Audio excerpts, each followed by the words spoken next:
यशस्वी अध्यक्ष डॉक्टर ओरांव साहब, हमारी पार्टी के वरिष्ठ नेता और मंत्री श्री आलम साहब,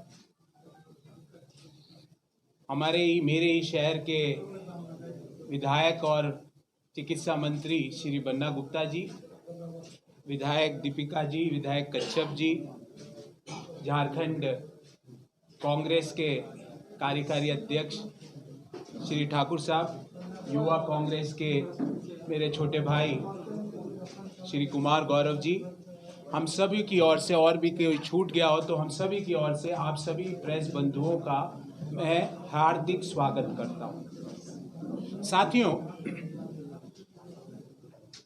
ये कार्यक्रम जब बना तो मुझे कल दिल्ली से एक पत्रकार मित्र का फोन आया कि सर किस बारे में प्रेस वार्ता है। मैंने कहा बारे में क्या है, एक ही तो चीज़ है, मोदी सरकार ने जीडीपी बढ़ा दी। बोले जीडीपी तो साहब घट रही है, जीडीपी तो आज निम्नतम स्तर पे जा पहुंची है, ऋणात्मक जीडीपी है देश की। तो मैंने कहा मोदी जी ने जीडीपी का नाम चेंज कर दिया है, क्योंकि आजकल स्टेडियम के भी नाम चेंज हुए हैं कल। तो इन्होंने जीडीपी का नाम चेंज करके कर दिया गैस, डीजल और पेट्रोल। तो अब बोलते हैं जीडीपी बढ़ रही है तो गैस, डीजल और पेट्रोल के दाम बढ़ रहे हैं। ये विकास का पर्याय बन चुका है। और मैंने कहा भाई, जो पेट्रोल पंप है उसका नाम भी चेंज हो गया है, उसका नाम है मोदी टैक्स वसूली केंद्र। जब पेट्रोल पे एक स्टूडेंट, एक नौजवान, एक मध्यम आय वर्गीय व्यक्ति, एक किसान जब पेट्रोल या डीजल अपने ट्रैक्टर में डीजल, अपनी बाइक में पेट्रोल भराता है और इधर मोदी जी को हंसते हुए देखता है, तो हिंदी की एक कहावत याद आ जाती है, जले पर नमक रगड़ना। मोदी जी मुस्कुरा रहे हैं उसको देख के। और बातें क्या क्या कही जाती है। एक व्यक्ति ने कहा साहब मोदी जी ने जान करके ये पेट्रोल के दाम बढ़ाए ताकि छुट्टे का झंझट मिट जाए। 100 का नोट दो, 1 लीटर तेल डलवा लो। तो छुट्टे से लोगों को परेशानी से राहत देने के लिए ये किया। अब मैं विस्तार पूर्वक एक एक चीज पे आपसे बात करूंगा और एक एक तर्क पे बात करूंगा। पेट्रोल की जो कीमत में, मैं तो यहाँ पे इस पटल पे, कांग्रेस के पटल पे बैठ के भी ये बात करने की ताकत रखता हूँ कि पिछले 6 साल में कौन से स्टेट गवर्नमेंट ने अपनी एक्साइज ड्यूटी 800% बढ़ाई है, कौन से स्टेट गवर्नमेंट ने पेट्रोल पर एक्साइज ड्यूटी 250% बढ़ाई है। फिर बोला गया, माननीय प्रधानमंत्री जी ने एक और तर्क दिया, क्योंकि प्रधानमंत्री जी कहते हैं तर्क से बात करो, इसलिए हम तो तर्क से ही बात कर रहे हैं। उन्होंने कहा साहब पिछली सरकारों ने यहाँ पे तेल नहीं खोजा देश में, इसलिए हमारी निर्भरता है दूसरे देशों में। आपको जान के हैरानी होगी कि जो हम कच्चा तेल भारत में यूपीए 1 और 2 के दौरान लगभग 24% जो हमारा कंजम्पशन है वो हम भारत से एक्सप्लोर करते थे, वो आज 15% हो गया। और होगा ही ना। ओएनजीसी जो कि 63% जिसकी हिस्सेदारी है ऑयल एक्सप्लोरेशन में, उसको आप जबरदस्ती गुजरात स्टेट पेट्रोलियम कॉरपोरेशन की केजी बेसिन को खरीदने को बोल देंगे। आप ओएनजीसी का जो एक्सप्लोरेशन बजट है पिछले 6 साल में 63% से ज्यादा से कम हुआ है। तो आप जब उनका एक्सप्लोरेशन बजट काटोगे तो कच्चा तेल का निर्भरता हमारी बाहर से ही बढ़ेगी। आपने पिछले 7 साल में जो 25% हमारा कंजम्पशन हम डोमेस्टिकली कच्चे तेल का ले लेते थे, वो आज 15% करा। पिछले 18 साल की न्यूनतम डोमेस्टिक कंजम्पशन हमारा आज की स्थिति में है, पिछले 18 साल में।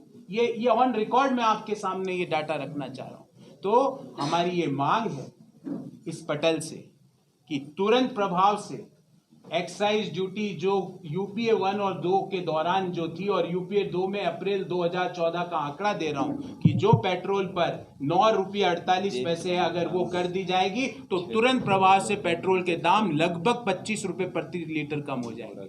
डीजल पर अगर यूपीए 2 के दौरान की एक्साइज ड्यूटी 3 रुपये 48 पैसे कर दी जाएगी तो तुरंत प्रभाव से डीजल के दाम 28 रुपये से ज्यादा प्रति लीटर कम हो जाएंगे। और आज जब कोरोना काल में 12 करोड़ लोगों ने अपना रोजगार खोया है देश में, आज जिनका रोजगार बचा है, साथियों आपसे कोई अछूती चीज नहीं है, ये आपको पता है, जिनका रोजगार बचा है उनकी सैलरी में अभूतपूर्व कटौती हुई है। इस दौरान हम राहुल गांधी जी ने मांग की थी कि लोगों के हाथ में पैसा दीजिए, लोगों के अकाउंट में पैसा डालिए। आप तो जो वो पैसा कमा रहे हैं वो भी आप छीनने का काम कर रहे हो, वो भी आप पेट्रोल की डीजल की कीमतें बढ़ा के उनसे लेने का काम कर रहे हो।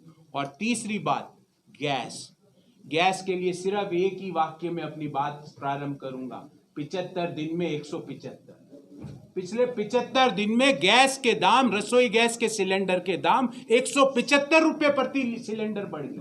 कहां है वो लोग जो सिलेंडर लेके बोलते थे बहुत हो गया, वो कहां है वो लोग? हम उनसे पूछना चाहते हैं, 75 दिन में 175 रुपए का जो सिलेंडर में भाव की बढ़ोतरी कही है, क्या ये मध्यम आय वर्गीय लोगों पर, क्या ये किसान पर, क्योंकि सबसे ज्यादा डीजल का उपभोग किसान करता है हिंदुस्तान का, क्या ये किसान के हितों पे कुठाराघात नहीं है? क्या ये उन लोगों के ऊपर नेगेटिव इंपैक्ट नहीं देगा जिन्होंने अपनी नौकरी खोई है? क्या ये उस स्टूडेंट को नेगेटिव इंपैक्ट नहीं देगा जो विश्वविद्यालय रोज पढ़ने जाता है, वो तेल कैसे डलवाए अपनी गाड़ी में? एक एक्साइज ड्यूटी होती है केंद्र सरकार की, एक डीलर्स का कमीशन होता है, एक स्टेट का वैट होता है, और एक बहुत छोटा सा खर्चा होता है। ये पांचों चीजें जब मिलती है तो पेट्रोल और डीजल की प्राइस निर्धारित होती है। आज पेट्रोल की जो बेस प्राइस है वो लगभग 31 रुपये प्रति लीटर है। मतलब देश में पेट्रोल 31 रुपये प्रति लीटर में आ रहा है, जो एक लीटर योजना के अंतर्गत हमको मिलता है 100 रुपये प्रति लीटर, क्योंकि वो 31 रुपये में सबसे पहले जोड़ी जाती है 32.5 रुपये भारत सरकार की एक्साइज ड्यूटी।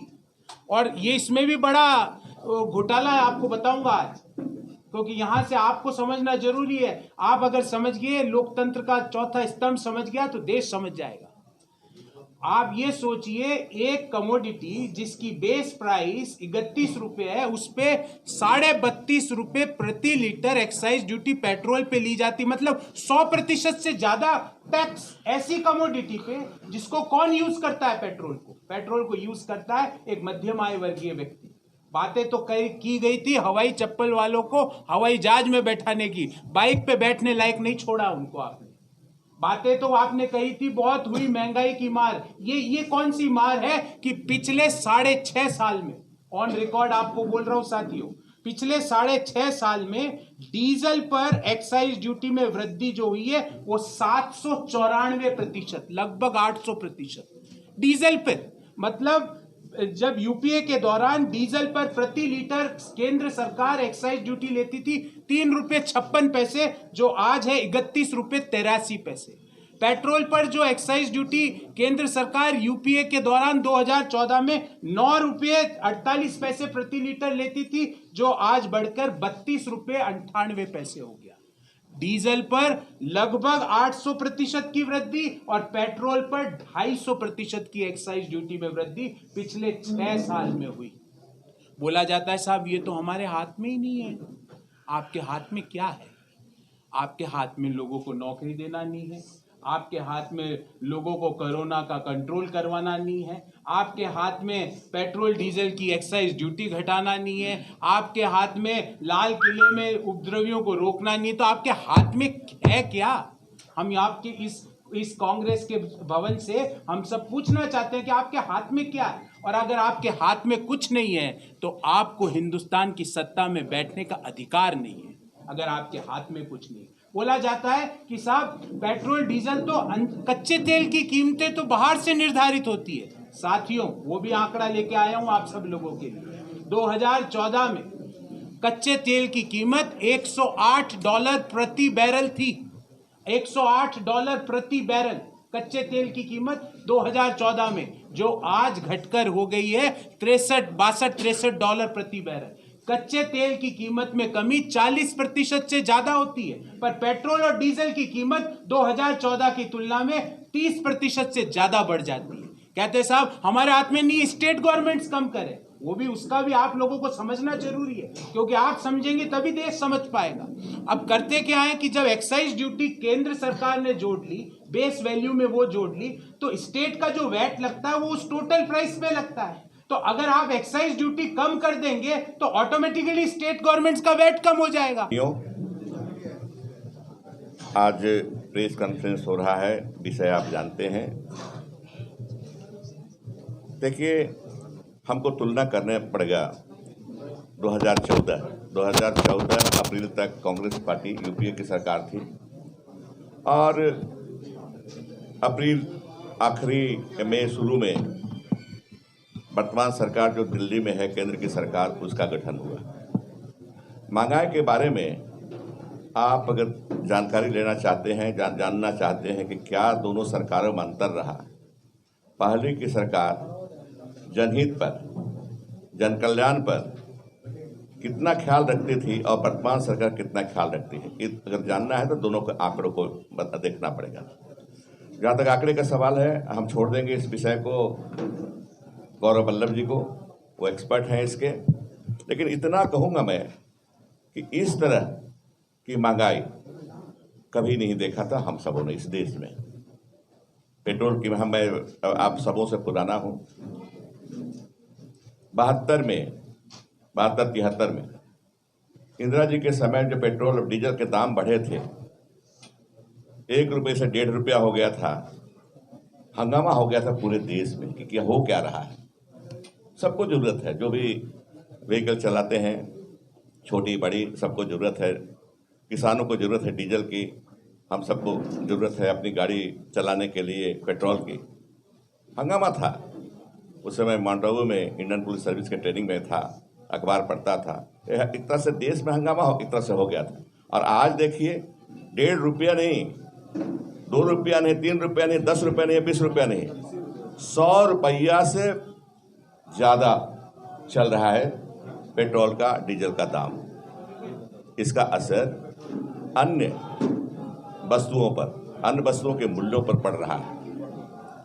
इसे हम कहेंगे कि वर्तमान सरकार, केंद्रीय सरकार की कमजोरी है, नाकामी है कि इस तरह इसका नाकाम है सरकार डीजल, पेट्रोल और गैस के मूल्यों को रोकने में।